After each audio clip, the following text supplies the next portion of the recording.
Bonjour et bienvenue à cette édition d'Info.tv. C'est l'hebdo, donc l'édition d'une heure où on fait le tour de l'actualité pour vous, l'actualité provinciale, régionale et locale qui parle de vous, les Matapédiens, et qui vous parle à vous, les Matapédiens.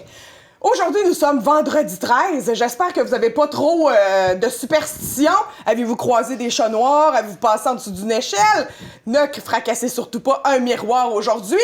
Ça va être encore pire. Je vous rappelle que la dernière fois qu'on a vécu un vendredi 13 au Québec, c'était le 13 mars. J'imagine qu'il y a quelqu'un qui a fait tout ça en même temps le 13 mars et ça a donné la pandémie.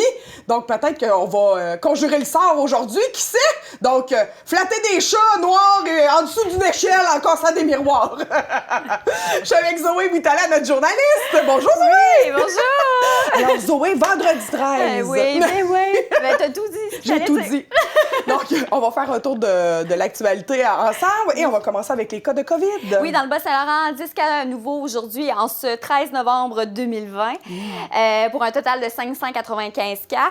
Dans la Matapédia, on a un cas de plus aujourd'hui pour un total de 23. Puis, bien sûr, on parle de la Matanie de ces temps-ci. Oui. Plus 7 cas aujourd'hui pour un total de 106. Justement, 11, pour le Bas-Saint-Laurent, 11 décès.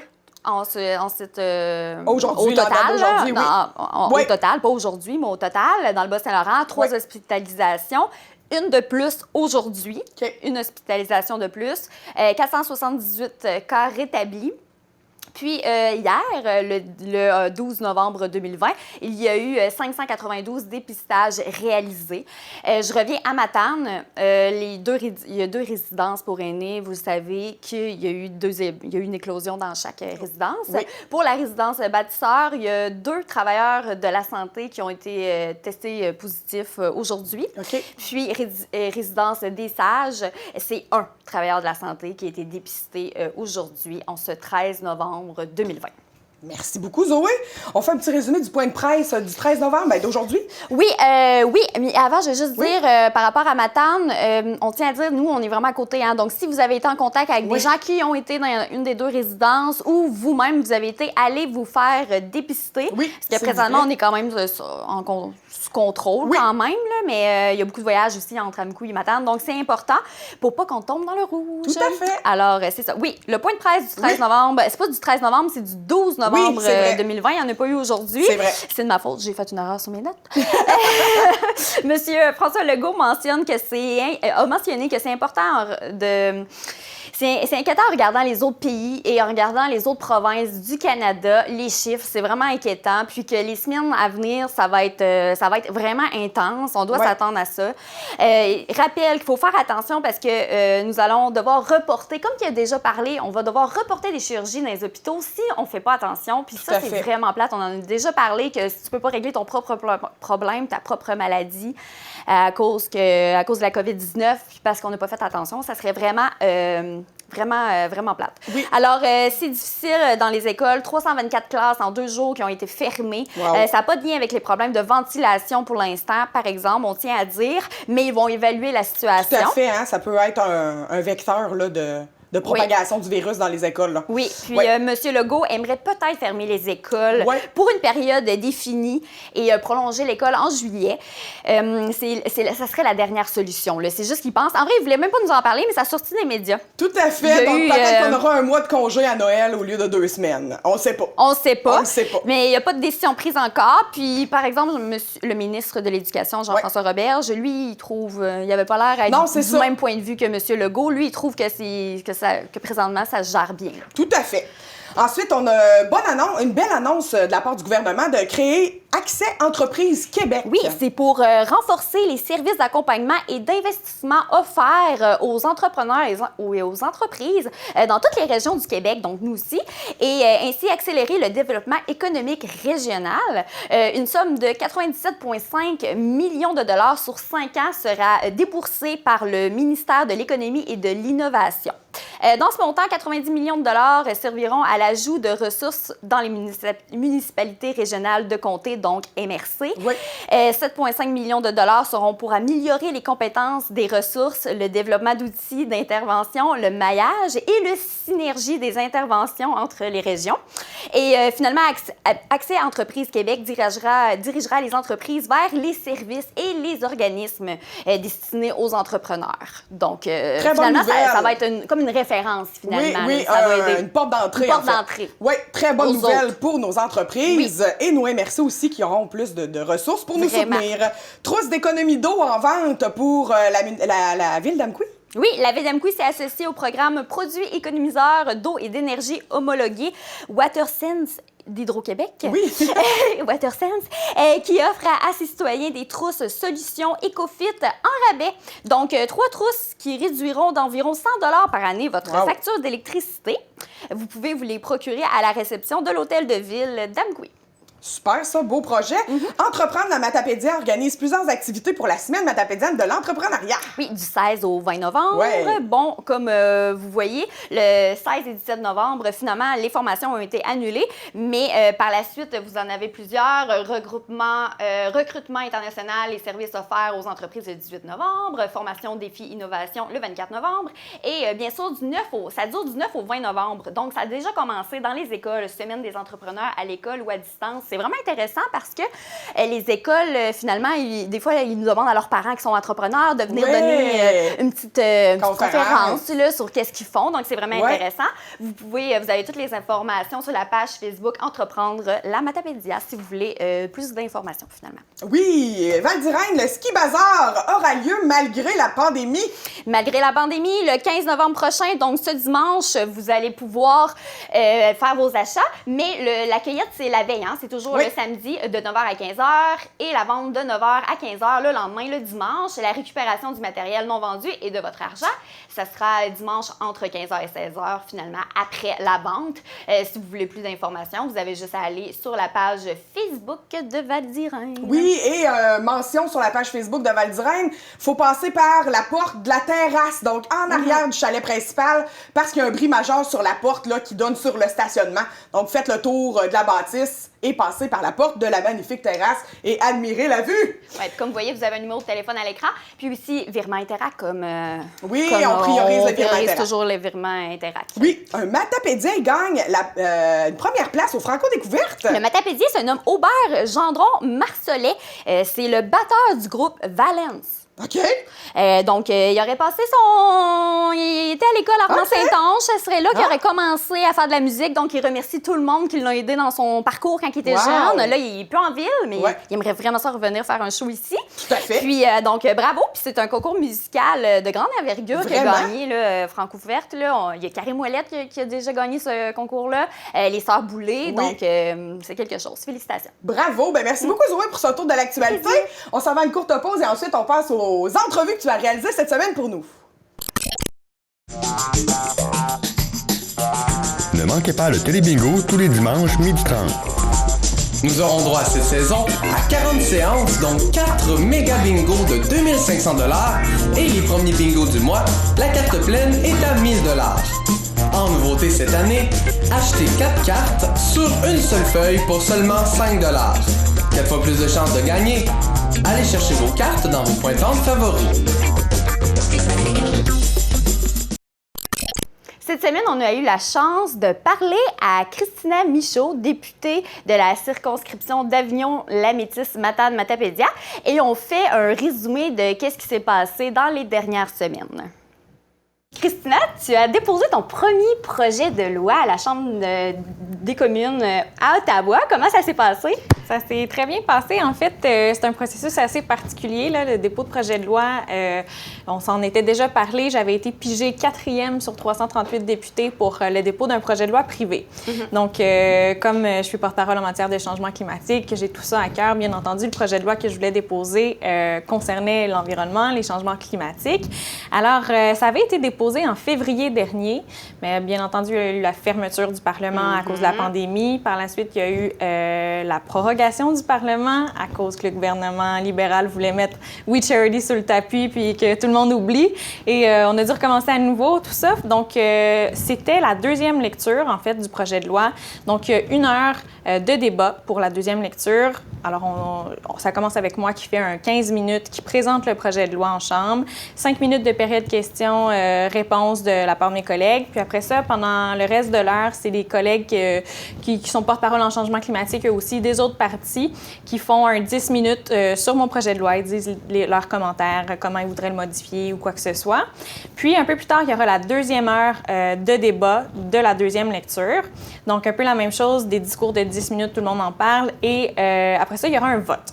Alors là, si c'est voté oui en faveur, eh bien, le projet de loi s'en va en comité parlementaire et là, il sera étudié. Ce sera possible de faire des amendements, de recevoir des témoins qui viennent dire pourquoi ils changeraient le projet de loi ou des fois, c'est une question de virgule. Là, les gens veulent changer la tournure de la phrase pour que ce soit entendu de telle façon. Bon, alors c'est des heures et des heures de débat, mais tout ça pour dire que le cœur de ce projet de loi, c'est pour forcer le Canada à se responsabiliser en matière de climat. Donc, il s'est engagé à l'international en 2015, si je ne me trompe pas, avec l'accord de Paris et beaucoup d'autres pays qui ont signé cet accord. Mais tant et aussi longtemps que ça ne devient pas une loi dans le droit interne canadien, eh bien, ça ne l'oblige en rien à suivre les recommandations et d'atteindre les objectifs. Alors, c'est un peu ça le but. C'est un projet de loi qui est hyper simple, qui est pas trop long, qui est bien rédigé.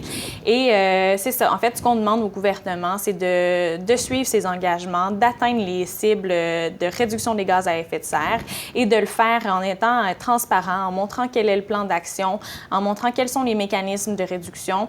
Alors, bonne nouvelle jusqu'à maintenant, en tout cas pour avoir discuté avec plusieurs députés des autres partis, c'est assez bien reçu, même de la part des conservateurs, ce qui est assez surprenant. Là, on les entend souvent parler de pétrole, mais non, il y a une écoute attentive quand même. Alors, je suis bien confiante que mon projet de loi pourrait passer à la prochaine étape et ça arrive vraiment pas souvent là, pour un projet de loi de député de l'opposition déposé comme ça. C'est ton premier avis aussi. Là. Exactement. Donc, ça augure bien. Je continue de travailler dans l'ombre là, avec des députés de chacun des partis pour essayer de vendre ma salade, si tu veux, pour que le projet de loi passe. Et c'était une priorité du Bloc québécois aussi de déposer une loi sur la responsabilité climatique et une priorité de plusieurs partis et même des libéraux. En fait, c'était une de leurs promesses de campagne électorale.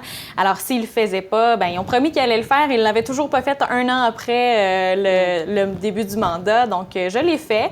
Puis, j'ai hâte de voir où ça va nous mener. C'est quand même beaucoup de pression, présenter un projet de loi, déposer. Puis, mais j'avoue que je trouve que comme premier, c'est quand même parler de l'environnement. Je veux dire, c'est quand même... tout le monde est un peu d'accord qu'on veut que la planète Terre va bien, là. Donc, c'était quand même un premier projet de loi. J'imagine pas trop de pression à déposer quand même, à part les conservateurs qui n'étaient pas sûrs. Oui, exactement. Bien, en fait, c'est les libéraux qui s'avancent le moins en ce moment-là. Ils disent pas trop leur couleur, puis ils se gardent ça jusqu'à la fin, j'ai l'impression.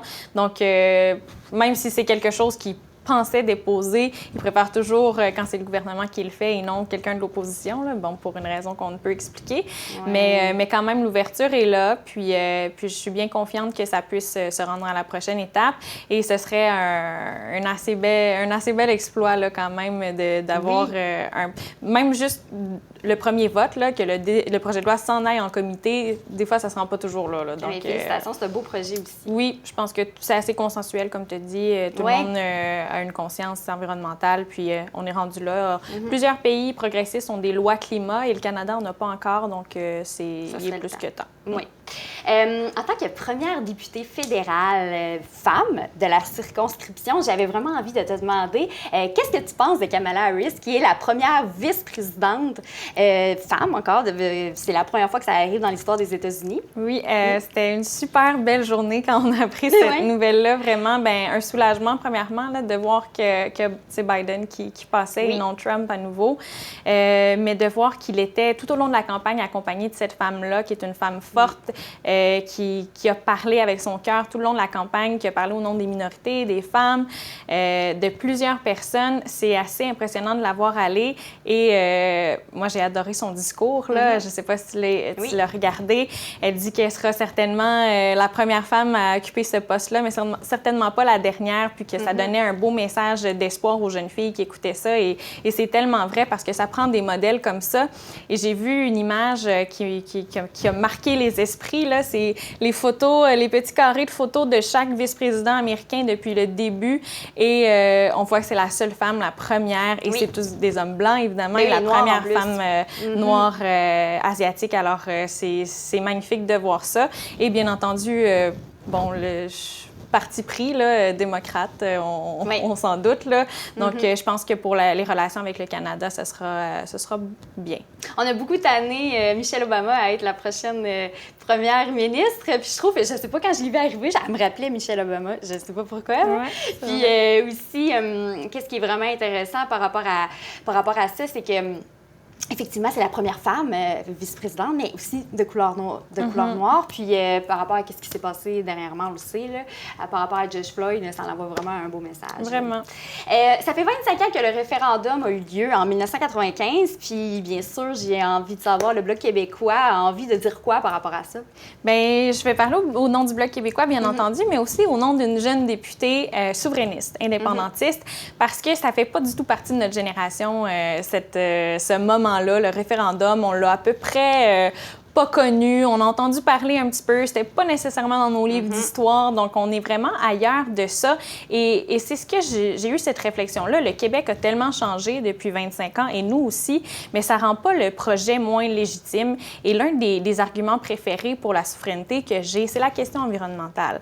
Puis j'en ai parlé, si vous avez la chance d'aller voir mon discours, justement, quand j'ai présenté mon projet de loi, je l'ai mentionné, le Canada est un pays pétrolier et il va continuer d'exporter du pétrole pendant des années. Donc, si on veut tirer notre épingle du jeu en tant que nation, le Québec, qui est un exemple à l'international en matière d'énergie verte, d'hydroélectricité, etc., je pense que c'est un bon argument pour la souveraineté qu'on peut tirer notre épingle du jeu à l'international en étant ce qu'on est, parce que malheureusement, le Canada ne sera jamais un pays vert, alors que le Québec peut très bien l'être. Alors, j'essaie toujours d'avoir un petit peu cet argumentaire-là quand je parle de ce projet-là aux jeunes, parce que je pense que c'est tout à fait encore légitime. Il suffit juste de se donner les moyens d'agir. Puis c'est un beau projet encore, mais il faut en parler davantage. Je pense qu'on n'est pas assez conscient de qu'est-ce que ça représente, et ça fait beaucoup peur, cette question-là. Les gens sont assez conservateurs dans leur bien-être, je dirais, puis se disent, bien, on est bien comme ça, pourquoi changer? Mais non, il y a plusieurs avantages à le faire. Puis c'est dans mon mandat pour la prochaine année d'en parler un petit peu plus, puis de vulgariser un petit peu la question de l'indépendance. Oui, parce que tout est dans l'information. Les jeunes, bien, notre génération, nous, on va se le dire, on a la même âge, on est peut-être moins informés. Puis justement, tu n'étais pas votre site, pas le Bloc québécois, toi, je pense que tu voulais mettre un onglet, vraiment expliquer c'est quoi le référendum, la séparation finalement, pourquoi vous voulez la séparation avec le Canada. Oui, en fait, je vais sortir mon site web tout prochainement. Okay. J'ai fait affaire avec une entreprise de Matane, Cube Noir, qui est une entreprise super innovante, dynamique. C'était super de travailler avec eux. Et ça va être en ligne sous peu. Puis c'est surtout pour suivre mes engagements. Qu'est-ce que je fais au jour le jour? Il y a beaucoup de communiqués de presse, les médias les voient, mais bon, les gens plus ou moins. Donc, les nouvelles, qu'est-ce qui se passe à Ottawa? Qu'est-ce qui se passe dans le comté? Quelles sont les nouvelles? Et justement, une espèce d'onglet sur mes engagements, ceux que j'avais eu en campagne électorale, ceux qui ont été réalisés, ceux qui sont en cours de route, les nouveaux qui se sont ajoutés, et bien entendu, une partie sur qu'est-ce que la souveraineté, pourquoi c'est important, puis quels avantages il y a à la faire. Donc, ce sera bientôt en ligne. Oui, c'est intéressant parce que souvent, les communiqués de presse, effectivement, il faut que tu le lises, puis c'est long. Donc, séparer ça un peu en points, comme qu'est-ce qui est en cours, qu'est-ce qui a été réalisé, c'est vraiment une très bonne idée. Le fédéral avec Air Canada, là, on est un peu mêlés. Qu'est-ce qui se passe par rapport aux aéroports régionaux pour nous, là? C'est un peu mêlant, en fait. Ce qu'on attend, c'est un plan pour soutenir l'industrie aéroportuaire ou aérienne, le transport aérien. Et Marc Garneau a été plutôt discret tout au long de la pandémie. Là, on l'a plus ou moins vu investir. Transport Canada, encore une fois, là, dans la baie des Chaleurs pour le quai de Miguacha. Transport Canada dit qu'il n'y aura pas d'argent avant 2022, qu'il n'y a plus d'argent dans le fond. Donc, c'est jamais vraiment des bonnes nouvelles quand on parle de Transport Canada au final.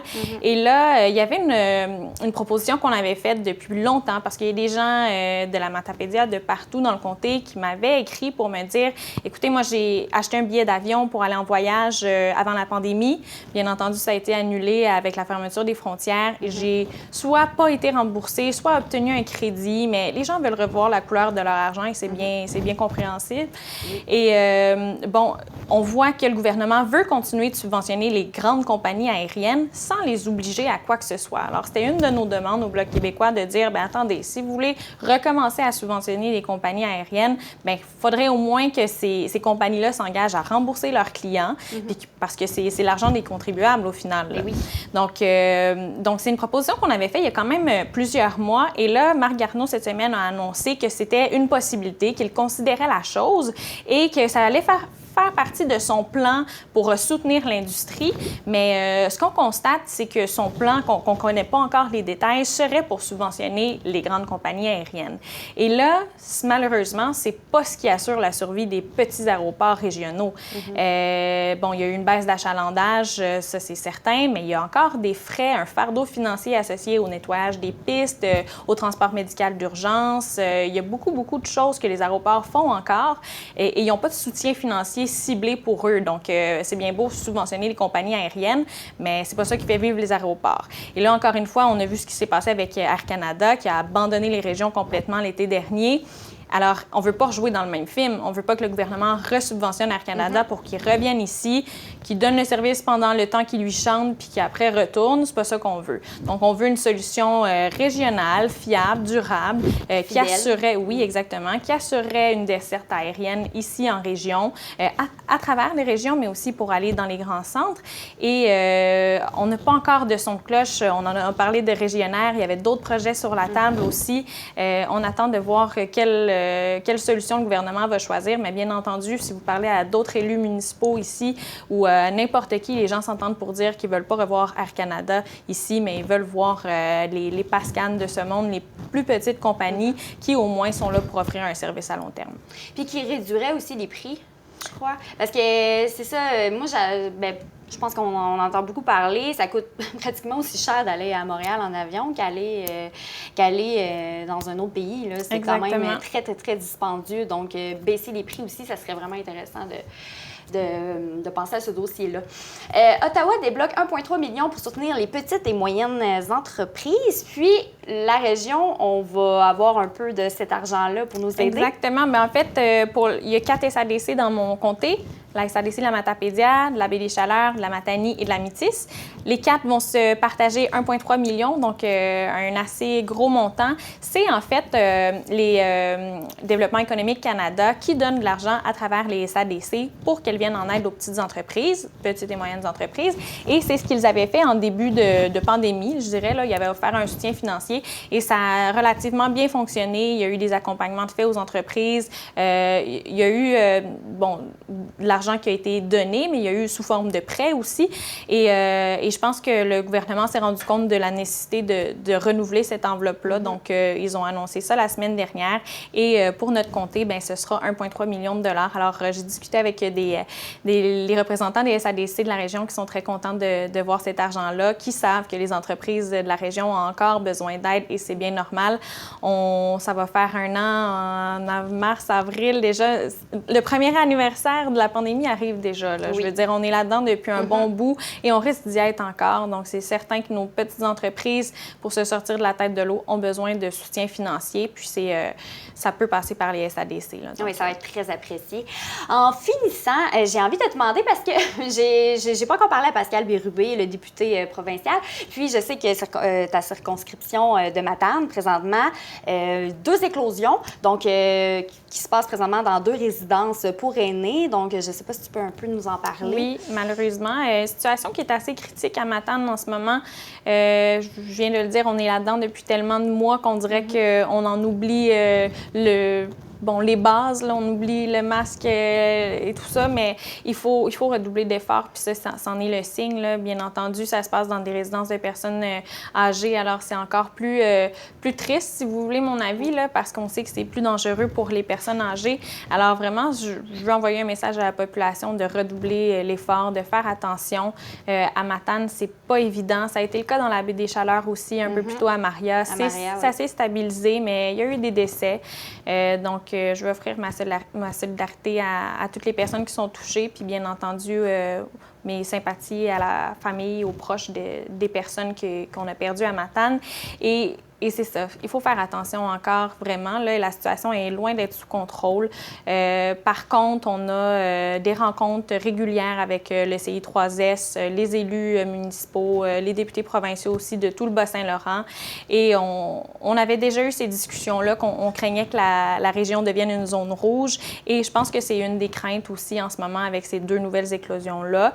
Mais on veut s'arranger pour que, justement, stabiliser la situation à Matane et peut-être pas que le Bas-Saint-Laurent au complet soit dans la même situation, parce que ça a un impact sur les entreprises, les restaurants, les hôtels. Alors, on ne veut pas nécessairement se rendre là. On est séparé par MRC. Exactement. Donc, c'est pas chose faite. La dernière fois, moi, j'avais eu une communication avec M. Arruda qui m'assurait que le Bas-Saint-Laurent n'était pas prêt à passer en zone rouge. Pas du tout, mais bon, l'eau a coulé sous les ponts depuis. Là. Il n'y avait pas eu les éclosions de Matane. Donc, vraiment, redoublons d'efforts. Puis, on va finir par s'en sortir. Mais ça nous rappelle que c'est loin d'être fini là, en ce moment, puis c'est critique à Matane. Oui. Puis le CI3S rappelait que c'est souvent quand on baisse la garde que des éclosions arrivent. Donc, c'est pas parce que dans nos régions, on est moins affecté que pas Matane, mais Montréal-Québec, on est protégé. Là. Donc, exactement. Il faut rester à l'affût. Bien, merci beaucoup, Christina Michaud, la députée fédérale de notre région. Puis, merci, on a vraiment fait le tour. Oui. En espérant qu'on va être correct pour quelques semaines. Merci. Merci. Samedi dernier, le 7 novembre, a eu lieu le lancement officiel de la campagne de Noël de la Chambre de commerce de la MRC de la Matapédia et on a été au point de presse pour avoir toutes les informations. Bonjour tout le monde. C'est un grand plaisir pour moi de vous souhaiter la bienvenue à cette conférence de presse qui porte sur le lancement de la campagne d'achat local de la Matapédia, mon centre d'achat. Mesdames et messieurs, chers invités, l'achat local étant au cœur des grandes priorités pour la relance économique, surtout en contexte de pandémie. La Chambre de commerce est fière de piloter cette campagne à laquelle les Matapédiennes et les Matapédiens participent depuis plusieurs années. Permettez-moi de souligner la présence de M. le maire de la ville d'Amqui, M. Pierre Damour, pour sa disponibilité, merci. Et également remercier nos partenaires annuels qui soutiennent les efforts de la Chambre année après année et qui font que les actions de la Chambre soient de belles réussites pour porter la voix de la communauté d'affaires de la Matapédia. Je cite ici nos partenaires annuels Diama, la Caisse des Jardins Vallée de la Matapédia, la firme Mallette, la MRC de la Matapédia, la SADC de la Matapédia, 99.9 Rouge FM. Nos partenaires argent, la télévision communautaire, les partenaires argent, c'est l'avant-poste. Les partenaires or, la télévision communautaire. Okay. Pour ne plus tarder, je vais passer la parole au coprésident de la Chambre de commerce, M. Nicolas Ouellette-Michaud, pour la suite du chronogramme. Donc, bonjour tout le monde.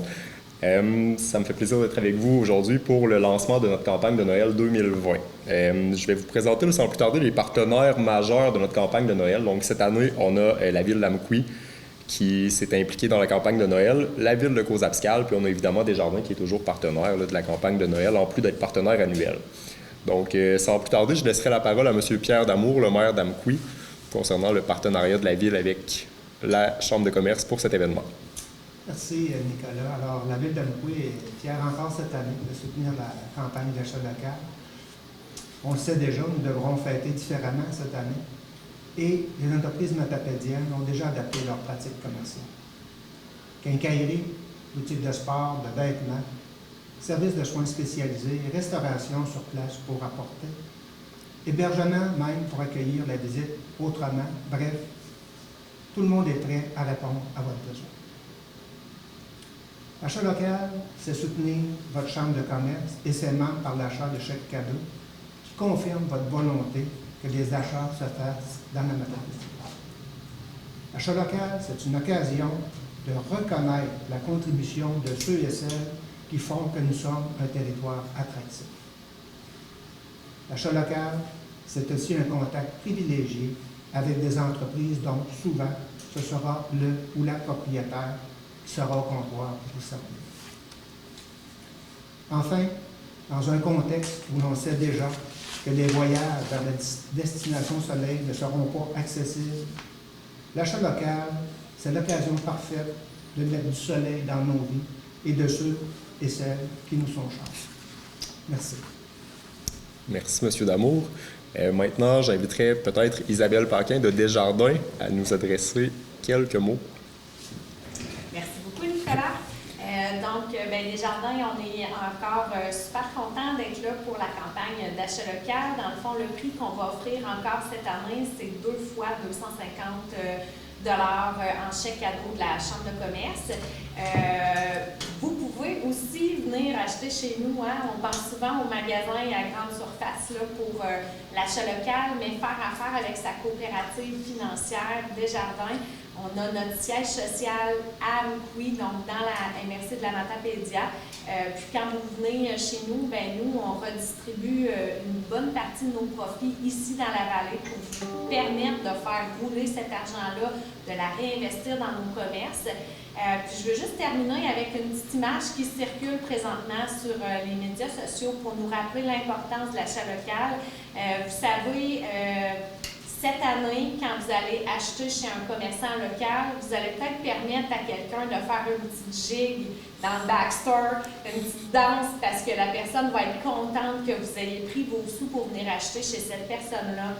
Tandis que si vous faites le choix d'aller vers des grandes surfaces, des entreprises en ligne qui n'ont pas de siège social ici dans la vallée, ces gens-là, vous allez être un grain de sable dans l'océan. Ça ne fera pas une grosse différence pour eux autres que vous achetez chez eux. Tandis que si vous choisissez un commerçant local, vous allez le faire danser, vous allez le rendre heureux. Donc, rendez des gens de chez nous heureux, puis achetez chez nous. Bonne campagne d'achat local à tout le monde, puis bon magasinage du temps des fêtes. Merci beaucoup, Isabelle. Donc, merci Isabelle, merci M. Damour. Donc, encore une fois, on remercie nos partenaires pour la campagne de Noël qui sont, je vous le rappelle, la Ville d'Amqui, la Ville de Cours-Abscal, puis Desjardins qui nous est associé aussi. Donc, on a parlé beaucoup d'achat local avec M. Damour, avec Isabelle. On le sait, la campagne de Noël, c'est un bel événement là, pour faire rayonner les entreprises d'ici, pour promouvoir l'achat local. Donc, c'est une campagne qui existe quand même depuis plusieurs années. Les Matapédiennes, les Matapédiens connaissent cette campagne-là, là, puis ça revient année après année. On a vraiment une bonne participation, une belle réponse des gens. Donc, cette année, la campagne se déroule c'est commencé depuis ce samedi, le 7 novembre, dans les entreprises. Ça va se poursuivre jusqu'au 18 décembre prochain. Donc, lors d'achat chez les marchands participants, les clients vont se voir remettre un petit coupon de participation pour participer au tirage. Puis après ça, chacun des marchands participants va faire un tirage dans son commerce le 18 décembre. Puis par la suite, il y aura le tirage des grands prix qui va être effectué le 21 décembre prochain dans un lieu qui reste à déterminer, puis une formule qui reste à déterminer aussi. Donc, on a cette année 26 marchands participants à la campagne qui vont offrir des milliers de dollars en prix. Des milliers de dollars, c'est des sous qui vont être bien sûr réinvestis ici chez nous. Donc, le fonctionnement, je vous explique un petit peu comment ça va fonctionner. Pour les membres de Desjardins, il y a des coupons de participation qui vont être distribués aussi dans l'avant-poste. Donc, les membres de Desjardins vont pouvoir découper leur coupon de participation dans l'avant-poste puis aller le déposer directement dans les points de service de Desjardins et de la vallée de la Matapédia. Évidemment, en contexte de pandémie, les membres participants ont tous été invités à respecter les mesures sanitaires concernant les stylos, les coupons, remplissage des coupons. Donc, à cet effet-là, soyez assurés qu'on va prendre les mesures nécessaires. Donc, On a parlé un petit peu des marchands participants. Pour ce qui est des marchands participants, je vous invite à consulter le site Internet de la Chambre de commerce de la MRC de la Matapédia pour avoir la liste des 26 marchands participants. Puis, moi, je vais y aller un petit peu plus en détail aujourd'hui avec les grands prix là, pour vous montrer un peu quels sont ce que vous pouvez gagner là, ultimement là, en participant à cette campagne-là. Je vous rappelle que les grands prix, toutes les personnes qui vont remplir un coupon, qui vont remettre un coupon chez un marchand participant sont éligibles au tirage des grands prix. Donc, c'est pas seulement les personnes qui gagnent dans chacun des marchands participants, c'est vraiment tout le monde qui participe à la campagne du 7 novembre au 18 décembre. Donc, au niveau des grands prix, on aura 6 grands prix qui seront remis. Donc, on aura au dépanneur Ami Duo une carte de 40 repas complets d'une valeur de 629 $. Chez André Allais et Fils, on va avoir un forfait de location de motoneige pour 2 jours, c'est d'une valeur de 600 $. Ensuite, chez Bélanger Centre Jardin, on va faire tirer une chaise Adirondack pivotante avec un porte-gobelet d'une valeur de 550 $ pour se préparer pour l'été prochain, pour la saison de camping. Au Select Hotel, on va faire tirer une escapade familiale incluant 2 nuits, 4 soupers et tables d'hôtes et 4 déjeuners, le tout d'une valeur de 500 $. Ensuite, on y va, là, Isabelle nous en a parlé un petit peu tout à l'heure, chez Desjardins, la Caisse Desjardins Vallée de la Matapédia va offrir pour 500 $ de chèques cadeaux, donc 2 fois 250 $. Puis la Chambre de commerce, évidemment, va offrir aussi là, des chèques cadeaux d'une valeur de 500 $ à réinvestir dans l'économie matapédienne.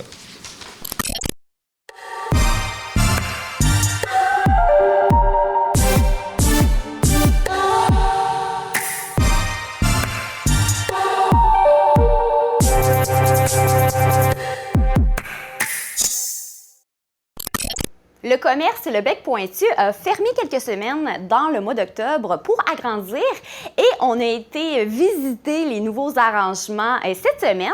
Puis on tient à dire que c'est ouvert depuis la semaine passée, donc si vous vous ennuyez de manger des sushis ou des desserts, c'est ouvert. Stéphanie, ça fait 4 ans que tu as acheté... Avant, c'était la portion magique, puis là, c'est rendu Le Bec Pointu. Ça fait 4 ans que tu as acheté l'entreprise, finalement. Puis au début, je sais qu'avec la portion magique, c'était des sushis, des pâtisseries, et toi, tu as mis ça un peu à ta saveur. Tu as rajouté je pense que tu as rajouté des mets pour emporter, etc. Oui, dans le fond, il y avait aussi les métails qui étaient très populaires, qui le sont encore. Il y avait certains produits déjà de mets préparés, puis on en a ajouté. On a des potages à chaque semaine, on a 2-3 salades, on fait des boîtes à lunch sur l'heure du dîner qui changent à toutes les semaines. On a des pizzas fines, on vend des produits, des petits veilleux de cause abscale. On en ajoute à toutes les semaines, puis chaque semaine est différente, en fait, dans notre production. Ah, c'est intéressant parce qu'on parle beaucoup d'achat local ces temps-ci. Est-ce qu'il y a d'autres... Est-ce que tu fais... un partenariat un peu avec d'autres commerces locaux? Oui, on achète notre sirop d'érable, bien sûr, d'Amkoui. On a les petits fruits matapédiens.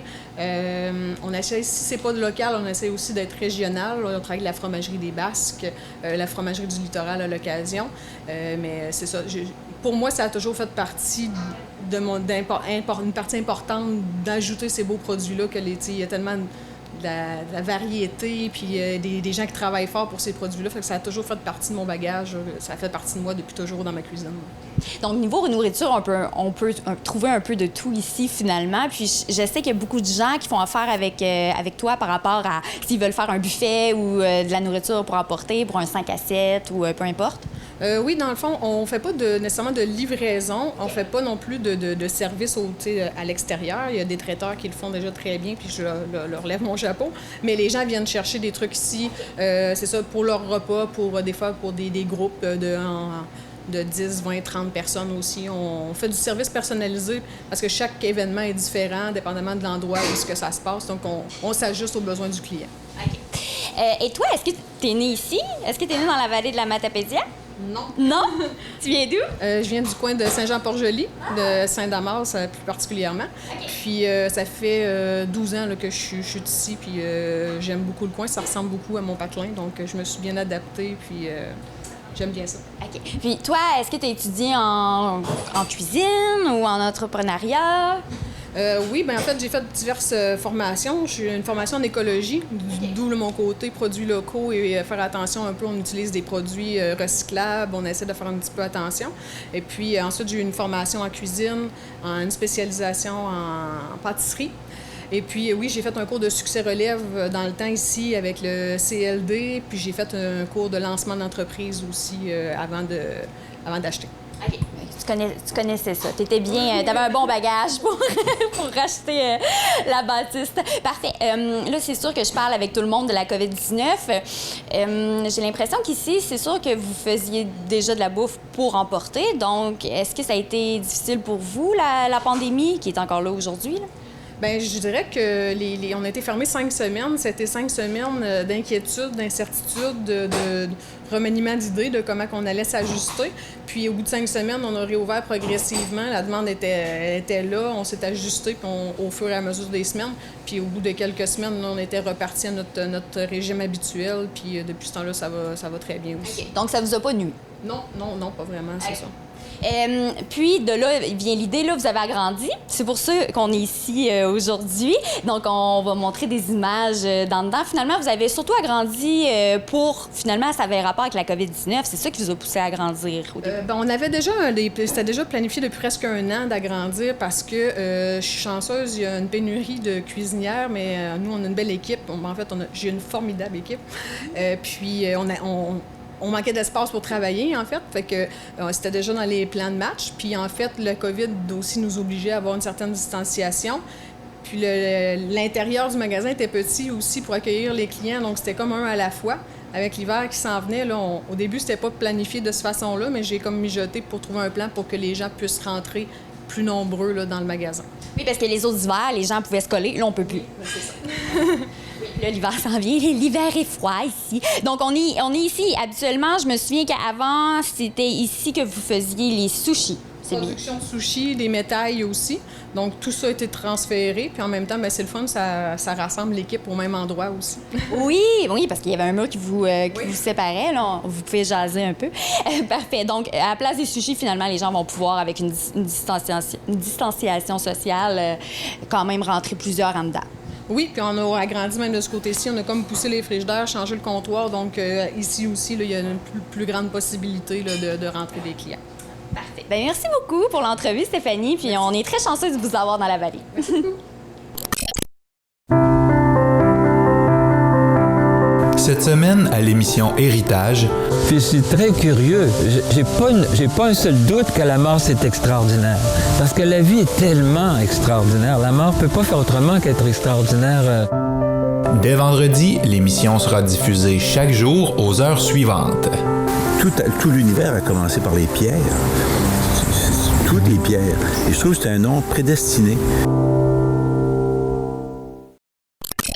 On vous présente la nouvelle présidente d'Hockey Valley qu'on ne connaît pas du tout.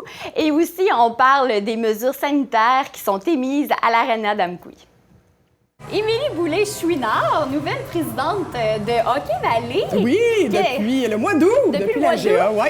Comment c'est de succéder Ghislaine Bouliane-Paquette, qui, on se rappelle, a eu ton poste pendant plus que 30 ans? Plus de 30 ans, presque 40 ans d'implication dans le hockey en tout et partout. C'est des grandes chaussures, je vais être franche avec vous. Ghislaine, elle était très, très active, très, très impliquée, avec beaucoup de tâches. Il faudrait être 8 personnes pour la remplacer. Elle était partout. Surtout une dame à la retraite maintenant, donc beaucoup de temps, ce qui n'est pas notre cas à nous. Le nouveau conseil d'administration, on est tous des papas et des mamans d'enfants qui jouent en ce moment, donc on est sur le marché du travail, c'est un peu compliqué. Mais elle a bien préparé sa succession. Ghislaine, ça faisait déjà 2 ans que j'étais au sein du conseil d'administration, puis elle sentait une relève en moi, puis on est une bonne base là, qui sont là depuis 2 ans. Puis il y a beaucoup de nouveaux cette année, ce qui est très le fun, ça donne un nouveau vent au conseil d'administration puis à l'association d'Hockey Valley. Ouais. C'est clair. Donc Ghislaine avait tenté le terrain. Ben oui.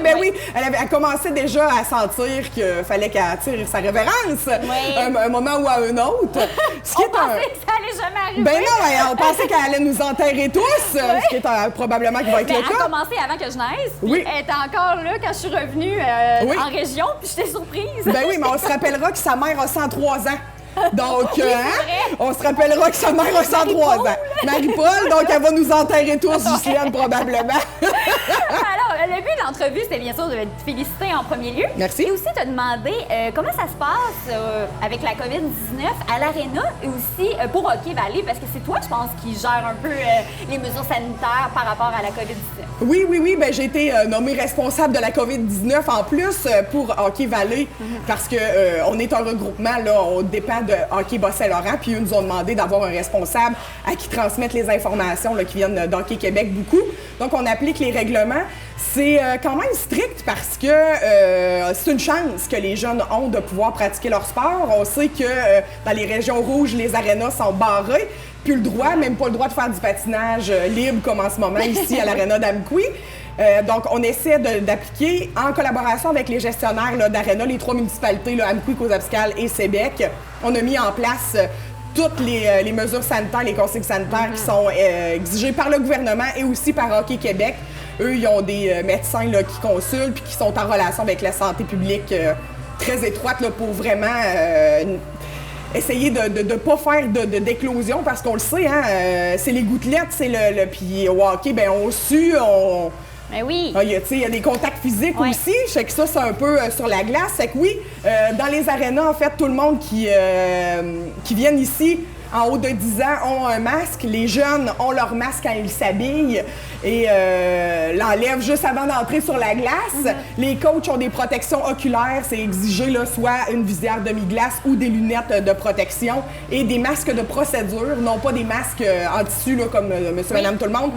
C'est exigé parce que c'est un contexte organisé d'avoir des masques de procédure. Donc, on fournit des masques de procédure, un accompagnateur par enfant parce qu'on peut être que 25 dans l'aréna.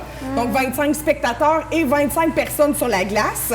On va commencer les matchs là, en fin de semaine. On va vivre nos premières expériences de matchs contre d'autres associations. On a fait des matchs intra-équipe. Donc, on a divisé, mettons, la catégorie Atome en 2, puis on faisait des matchs comme ça. Mais là, où il y a des zones rouges, eux, ils jouent. Ils ne jouent pas. Donc, nous, Hockey Bas-Saint-Laurent nous a donné la permission de faire des matchs secteur Est, secteur Ouest. Donc, dans le secteur Est, pour nous, la vallée, on a des adversaires en Montjoly, Matane et Rimouski. OK, dans les environs, que c'est pas rouge. Oui, dans le fond, eux, ils voulaient que ça soit des déplacements. On n'a pas le droit de sortir de notre région. Donc, éventuellement, peut-être qu'on aura le droit d'aller jouer dans l'Ouest, d'aller jouer contre le Kamouraska, le Témiscouata, Rivière-du-Loup, les Basques. Mais là, pour l'instant, c'est vraiment secteur Est, secteur Ouest. Et l'important, c'est de faire des déplacements où on peut revenir faire dodo. Là. Fait que c'est des régions limitrophes. Donc, il faut que notre région ait des limites communes avec l'autre région contre qui on joue dans la journée. Puis on essaie on n'essaie pas, nous aurons un adversaire par fin de semaine, donc par équipe. Donc si le Atome joue contre le Atome de Rimouski, ben il ne jouera contre Rimouski seulement, pas le dimanche contre Montjoly puis le dimanche. Oui, habituellement, il y avait plusieurs matchs différents de différentes places. OK. Exactement. Puis, donc, les jeunes qui peuvent jouer au hockey dans les zones pas rouges sont vraiment chanceux présentement. Vraiment. Comment que, justement, là, on a parlé plus de l'aréna, comment que les jeunes de Hockey Valley, est-ce qu'ils respectent bien les consignes? Comment les jeunes sont très contents. Quand on a recommencé à faire patiner nos jeunes en août avec le camp de la ville d'Amqui, on a eu l'impression que eux, ils étaient en cage depuis le mois de mars. Ben oui. Ça s'est arrêté très abruptement la saison. On n'a pas eu les régionaux, on n'a pas eu les tournois finaux. Parce qu'en mars, habituellement, là, on commence à faire nos régionaux, les séries. Fait que là, tout à fait. On peut pas avoir aussi de continuité, c'est plate pour. Exact. Fait que d'habitude, on a des parties d'équipe, on a des rassemblements. Fait que ça a fait comme boum. Fait que quand on a réouvert la glace en août, les jeunes étaient très heureux. Nouvelle saison. Eux, ils sont conscients qu'il ne faut pas qu'il y ait l'élastique trop dans les consignes parce qu'on va barrer à la porte. Fait qu'il faut qu'ils écoutent bien. C'est beau aussi de voir la relève dans le programme MAG, les novices et pré-novices, c'est-à-dire les 4, 5, 6 ans. On a 64 jeunes. C'est pas rien, là. 32 novices et 32 pré-novices qui vont faire la relève, là. Beaucoup de petites filles aussi, je suis très contente, très contente. Moi, à mon époque, c'était marginal d'être une fille qui joue au hockey. Ah oui, nous autres, on en avait une. C'est ça, mais là, de plus en plus... Ouais, Christina! Mais là, présentement, on a beaucoup de jeunes demoiselles là, dans le novice, pré-novice, en espérant que... ils vieillissent, tout ça, puis là, l'image corporelle, etc., prend le dessus. Fait que là, le sport, c'est difficile, hein? Les jeunes filles, les raccrocher au sport compétitif. Fait que ça sera un défi futur de garder ces belles demoiselles-là avec nous. Oui, c'est clair. Oui, mais c'est ça, les jeunes sont bien participatifs, bien collaboratifs, très à l'écoute aussi. Oui. Le personnel d'encadrement, les coachs, tout ça aussi, sont très conscients de, tu sais, on a ces poches, là, regarde, on le sait tout à la maison, des lunettes puis un masque. C'est pas un bon mélange. Fait qu'imaginez-vous, ça glace, quand tu fais une respiration, ça gèle bien vite, de lunettes. Ça fait pas juste bubuer, là, ça gèle. Fait que là, les gars sont de même, puis... Mais au moins, tout le monde vit la même chose, donc... Mais c'est correct. C'est ça. Les parents, c'est ça. Écoute, on est tannés, hein. Les adultes, on est tous à bout des mesures COVID, etc. Ah, mais là, non. On est tous tannés. La patience est moins là. Oui, fait que c'est ça. Mais oui, mais aussi, j'ai l'impression que les jeunes, tu sais, habituellement, des fois, on dit on donne des consignes ou on dit sinon, c'est ça qui va arriver. Mais là, on l'a vu, là, avec le gouvernement. Ça va arriver. Exact. S'il faut tomber dans le zone rouge, ça va arriver. C'est une continuité de leur vie quotidienne. T'sais, à l'école, ils sont très, très, très encadrés pour les mesures COVID. Fait qu'ici aussi, on se lave les mains, on garde notre masque, on se taponne pas, on niaise pas, on arrive à moitié habillés. C'est drôle, le samedi matin, là, à 9h, on a les pratiques de pré-novice. Les petits gars et les petites filles arrivent, ils ont rien que le Ils ont le bottes, mais ils ont tout le reste, fait qu'ils débarquent dans leur voiture, ils sont tous un peu de même, puis là, on attache les patins. Ah ouais! C'est mignon tout plein, mais c'est ça. C'est bon aussi pour leur santé mentale, donc ils sont vraiment chanceux d'avoir. Ça, là, c'est un des points d'honneur que nous, on se donne, le conseil d'administration d'Hockey Valley. Faut les garder sur la glace le plus longtemps possible. C'est sûr que les parents... c'est difficile, tu sais, ça fait souvent c'est des papas de hockey, des mamans de hockey qui ont joué quand ils étaient jeunes. Fait que c'est difficile pour eux de pas faire ouais mais c'était pas de même, c'était ouais mais c'est là tu sais on efface tout ce qu'on a vécu, c'est nouveau, ça va peut-être être nouveau 1 an de plus, 2 ans de plus, on le sait pas. On le sait pas. Fait que ça peut plus être comme c'était. Ce qui est triste aussi, ce qu'on remarque, c'est que dans les matchs les familles peuvent pas venir parce que c'est un accompagnateur par enfant. Fait que ça, c'est difficile. Fait qu'on on est toutes, les parents des estrades, on est beaucoup moins focus sur la game parce qu'on a nos cellulaires et on a 3-4 grands-mamans connectées sur un live Facebook pour suivre les... c'est ça. Il doit y avoir une rotation aussi. Là, c'est pas mon tour de l'accompagner, c'est ça. Oui, c'est ça. Mais c'est triste pour ça, par exemple. Par contre, l'important, c'est que les jeunes aient du plaisir, qu'ils jouent, qu'ils continuent de s'améliorer aussi. Ce n'est pas parce qu'on est en période de COVID qu'on donne un enseignement et moindre. Les coachs sont très à l'affût de ça. On essaie le plus possible d'améliorer notre offre de service aussi à Hockey Valley. On sait que il y a de plus en plus d'offres pour le hockey. Le scolaire commence beaucoup à jouer dans les pattes du hockey civil. Donc, nous, il faut améliorer notre offre pour garder nos jeunes, pour pas qu'ils s'en aillent vers le scolaire. On veut les garder avec nous au hockey civil. Fait que plus de pratique, plus de cliniques, plus de perfectionnement. C'est notre vision à long terme. Puis qui sait, là, on sait qu'on est en phase 5. Hockey Québec a décidé qu'on était en phase 5 au 20 décembre. Après ça, on va prendre un congé de Noël probablement étiré. On recommencera pas le 4 janvier. Là. On va probablement étirer ça quelques semaines pour voir peut-être. On va peut-être tomber en phase 6, on va peut-être retomber en jaune, on va peut-être... Puis là, en phase 6, c'est la vie normale. C'est la saison régulière. On recommence les games comme c'était. Les tournois peuvent être là. Fait que, on n'est pas loin, là. Ça peut changer au courant de la saison au complet, là, comme à l'hiver après le temps des fêtes. On n'espère pas fermer, mais retourner vers avant. On espère tous dans tous les domaines, finalement, dans notre vie en général. Exact. Fait que lâchez pas à la maison les mesures. C'est très important. Faites juste passer aux petits yeux brillants, là, sur la glace, le samedi matin. Mettez votre masque. Merci, Émilie, pour le compte-rendu. Ça fait plaisir! Et, félicitations pour ton nouveau poste. J'avais plein de temps libre.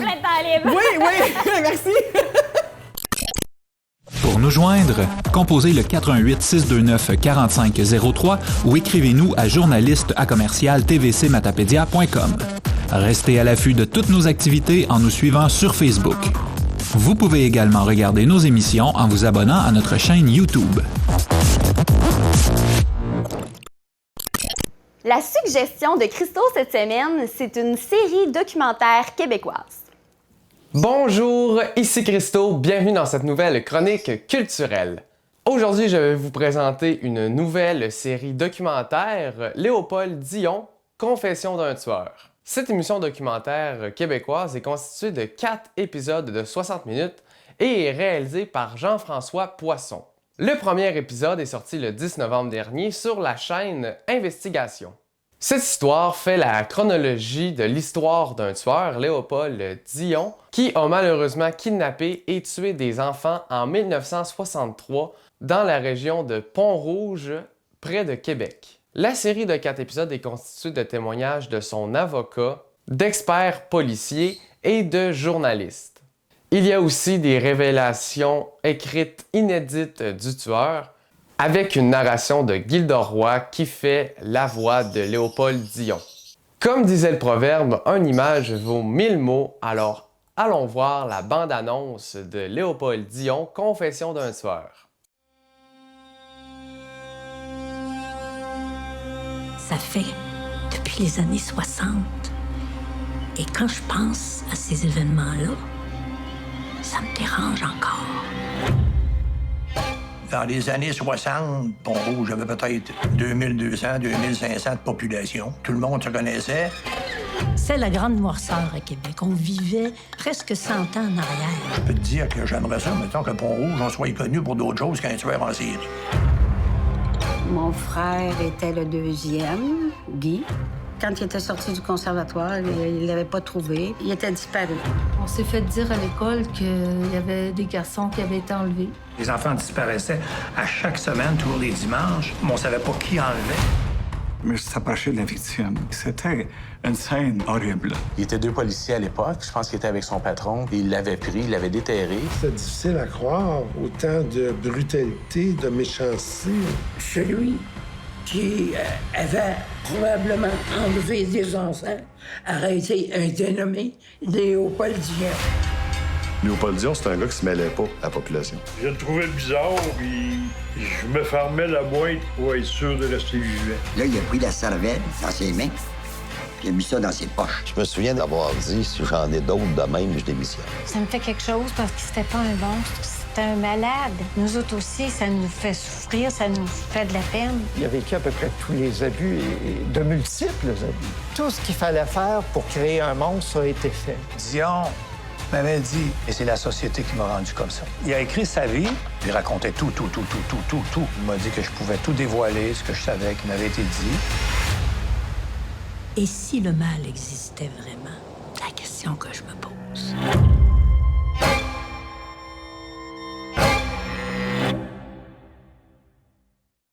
Alors voilà, c'était tout pour cette chronique culturelle. Je vous souhaite une bonne écoute de cette série pour ceux qui sont intéressés. On se voit la semaine prochaine dans votre hebdomadaire d'info.tvc. Merci, c'était Christo. Ciao!